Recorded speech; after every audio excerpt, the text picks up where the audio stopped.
De retour dans Autour du sport, toujours dans la même ambiance que ceux des pensionnaires de l'académie que nous venons de rencontrer. Et pour plus causer le sujet, j'ai avec moi aujourd'hui coach Tchanilé Tchakala. Bonjour coach, merci de nous faire l'amitié d'être avec nous. Bonjour. On le rappelle, vous êtes coach de la sélection togolaise auparavant, vous avez été joueur également. Aujourd'hui, vous êtes le promoteur de cette belle académie coach. Dites-nous, en gros, qui est Tchanilé Tchakala? Oui, merci. Merci. On a été très heureux de vous accueillir dans nos infrastructures. Et soyez les bienvenus. Merci, coach. Bon, je me présente d'ores et déjà. Je suis Tchanilé Tchakala, comme vous venez de le dire. Ex-sélectionneur des éperviers. D'abord, ex-international togolais. Ex-professionnel. J'ai évolué en Allemagne et également sélectionneur des éperviers pendant au moins plus de 18 ans, depuis 1997 à 2015. Je pense que c'est énorme. C'est un très long parcours jalonné de beaucoup de choses. On va y en venir, mais coach, dites-nous, au-delà de tout, vous avez connu la sélection togolaise très tôt. Comme vous l'avez dit, vous avez fait des parcours exceptionnels, notamment quand on fouillait vos archives aujourd'hui. On a vu des photos avec même feu président Yassine Beyadima en 98. Ce parcours, il est exceptionnel depuis la sélection jusqu'à Simassi, en passant par d'autres clubs. Aujourd'hui, quel est votre sentiment quand vous faites le recul? Qu'est-ce que vous vous dites? Non, pour moi, quand je fais le recul, je pense quand même que ça a été un bon passage. D'abord, ça a été historique étant joueur, parce que ma dernière sélection, c'était en 95, avec Feu Guler. Yeah. Et ensuite, 2 ans après, je suis devenu sélectionneur adjoint, peut-être en 97. Et avec cette brio Cannes, ça ne fait que de bons souvenirs. De très bons souvenirs. Mais les souvenirs aussi vont également à la Cannes 2007 et ensuite à la Coupe du Monde.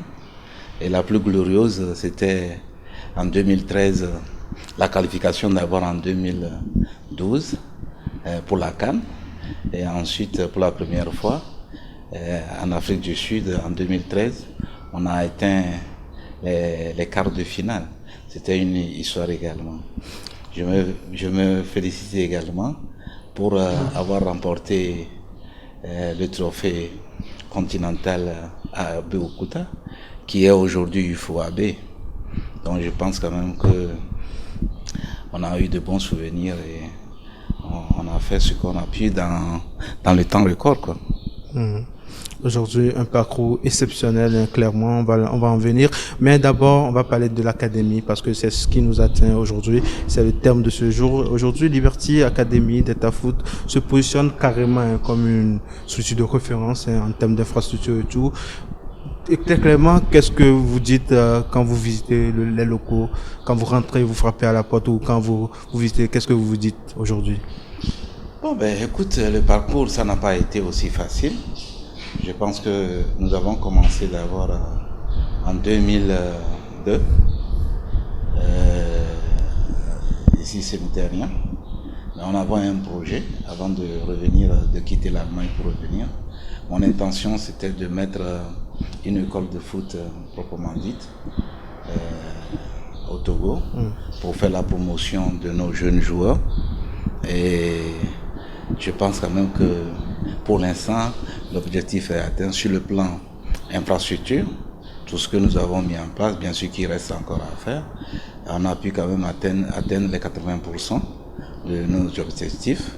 La première d'abord, c'était de mettre les 2 pelouses en place. Ensuite, de mettre l'administration et une école de la 6e en terminale, un bon dortoir. Et maintenant, nous achevons en mettant, comment on appelle, notre hébergement, qui est pour nous un objet de travail, qui nous permet aujourd'hui de faire beaucoup de choses. Donc je pense quand même sur 80%, on a atteint nos objectifs disons à 80%. Et sur le plan également de production, je crois et je certifie que 70% de nos pensionnaires ont été déjà en sélection et qui ont fait leur beau temps de 2010 jusqu'en 2015. Alors, quels sont les piliers qui garantissent justement ce succès, tant sur le plan infrastructurel ou sur le plan de la formation? Quels sont vos piliers, les grands piliers essentiels sur lesquels vous vous basez? Vous êtes à savoir que on dit qui ménage, qui va loin, ménage sa monture. Moi déjà, quand j'étais joueur, d'abord c'est mon président en Allemagne qui m'a détecté en tant que coach. Donc je venais entraîner les jeunes joueurs avec lui et j'arrivais à transmettre mes techniques et tout aux jeunes joueurs. Et c'est là que ça m'a attiré l'attention également, que je pouvais transmettre tous mes bagages. Et là, je me suis aventuré. Ils m'ont aidé à faire ma formation au plus haut niveau. Ça, je les remercie beaucoup. Et ensuite, je suis revenu poser toutes ces bases. Okay. Ce qui me certifie, c'est qu'on dit tout docteur crée sa clinique. Étant avec ce bagage que l'on a, on est certifié qu'on peut faire de bonnes détections. On peut voir un jeune qui a de l'avenir, on anticipe, on le prend, on le met dans le centre et on travaille. Ok, voilà. Donc c'est ça qui avait fait dans les années reculées, déjà 2002. Vous allez voir que il y a les Atakura, il y a les Kamadin, il y a les Tobe et autres là. J'allais les chercher dans les petits quartiers, et en les voyant, je sais qu'ils ont de bagages, mais il faut le travailler. Donc on les récupère, on les met en interne et on travaille et c'est là le résultat. Le résultat exceptionnel parce que, comme on a dit, chaque année, beaucoup de jeunes partent ici et rejoignent des clubs. Et même la sélection, vous venez de l'évoquer. Aujourd'hui, quel regard portez-vous sur tout ça? C'est un sentiment de satisfaction? Oui, bien sûr. Ce qui fait encore beaucoup plaisir, c'est quand tu transmets ton savoir à un jeune et tu es sur les tribunes et tu le vois s'exprimer aisément. Et là, on a une satisfaction très énorme. Je ne sais pas si vous pouvez le sentir comme je le sens. C'est la première satisfaction. Il s'exprime, vous vous voyez en l'enfant et l'enfant vous voit en vous. Ça veut dire quand il fait le geste, il se rappelle de celui qui l'a enseigné.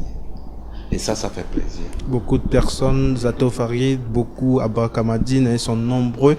On a vu même dans vos archives Emmanuel Cheyadebe, la légende du football, passer ici pour visiter vos locaux. Avec le recul, aujourd'hui, ces jeunes hommes, ils ont joué dans la sélection.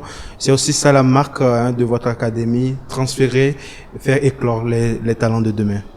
Oui, effectivement, c'est pour cela que on pouvait rester en Europe. On ne criait pas le roula, on allait travailler, mais on s'est investi. C'est le patriotisme d'abord qui nous a animés de faire nos jeunes gens. Et je pense, et je crois que je ne regrette pas. J'ai fait beaucoup de jeunes aujourd'hui qui vivent de ça et qui ont vécu de ça. Et c'est tout ça qui fait plaisir. Ce n'est pas facile de prendre un jeune qui n'est rien et de le faire un millionnaire. Si vous n'avez pas un cœur, vous n'allez pas le faire. Et c'est ce que nous faisons. Exactement. Et aujourd'hui, à l'heure où les grandes structures comme les vôtres émergent un peu partout au Togo ou même ailleurs, on voit qu'il y a beaucoup de structures, notamment des centres de formation, un peu comme votre modèle. Qu'est-ce qui singularise aujourd'hui Liberty Sport Academy d'État? Ce qui singularise, il faut faire attention, il y a une grande différence.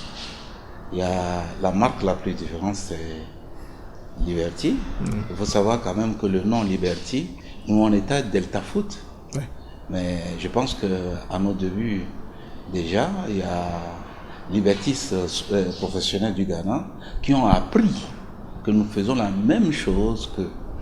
Et disent, étant donné que nous sommes au plus haut niveau, ils vont se familiariser avec nous. Et on a fait on s'est, comment on appelle, oui, on s'est unis. Une sorte de coalition. La coalition.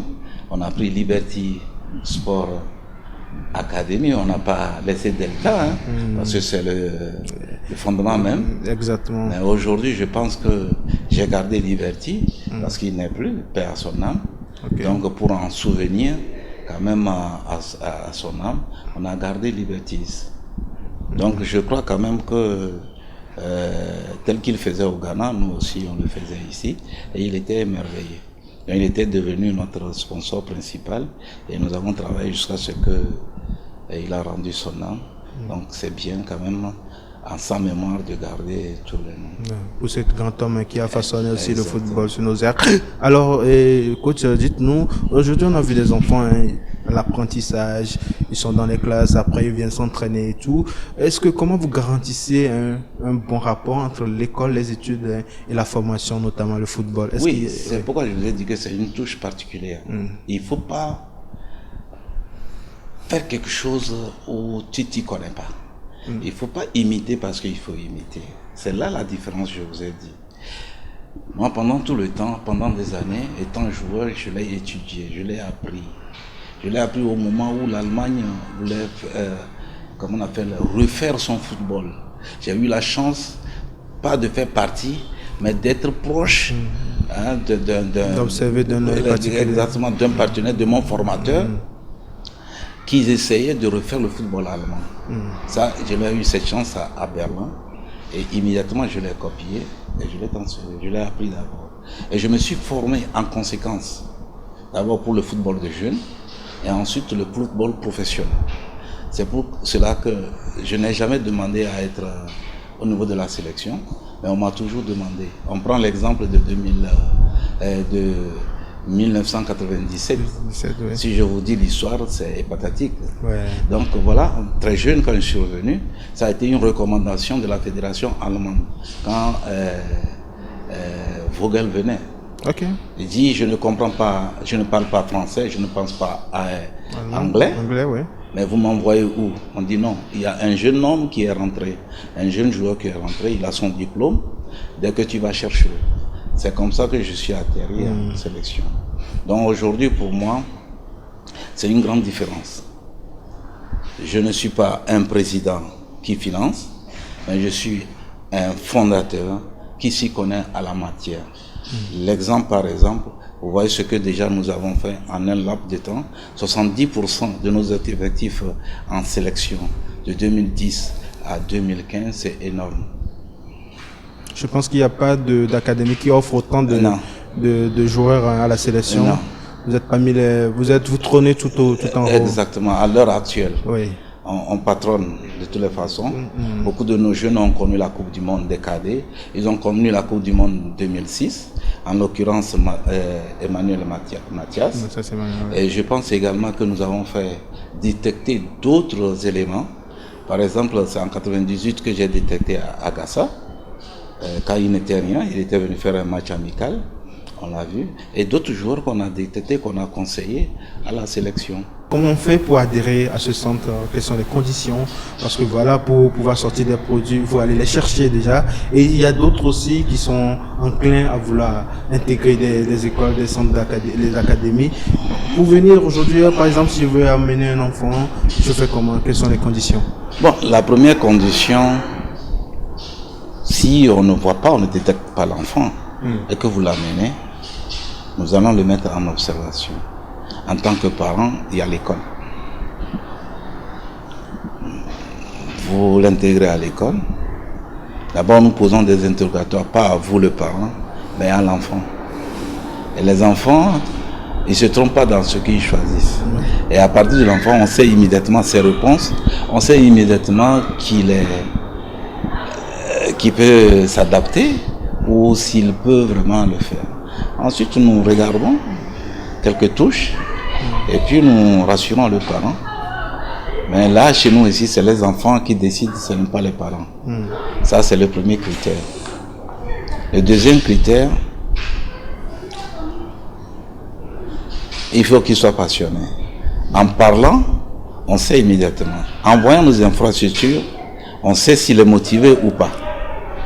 Dès qu'il rentre dans l'école, la première des choses, nous exigeons à ce que les parents viennent avec les enfants. La première des choses, c'est l'enfant, on regarde. En rentrant dans l'établissement, quelle est sa motivation? Comment ici s'y prend, en même temps en face de notre pelouse? Ça, c'est les premières choses que nous regardons. Et tout de suite, on sait que cet enfant peut quand même faire le football.